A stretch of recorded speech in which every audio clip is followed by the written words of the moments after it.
قرآن کا اپنا ایک اسلوب ہے جو ساری دنیا کے انسانوں کو مخاطب کر کے حکم کرتا ہے، یا ایھا الناس اعبدوا ربکم الذی خلقکم۔ ابھی میں نے نماز کے اندر پڑھ لوں۔ کبھی قرآن صرف ایمان والوں کو مخاطب کر کے حکم کرتا ہے، یا ایھا الذین آمنوا۔ کبھی قرآن خطاب کرتا ہے آپ صلی اللہ علیہ وسلم سے، یا ایھا النبی، یا ایھا الرسول۔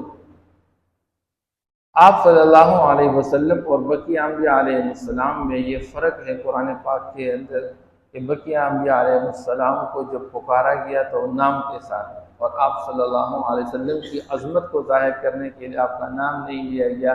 خطاب کے وقت آپ صلی اللہ تعالی علیہ وسلم کو نبی یا رسول سے مخاطب کیا گیا ہے۔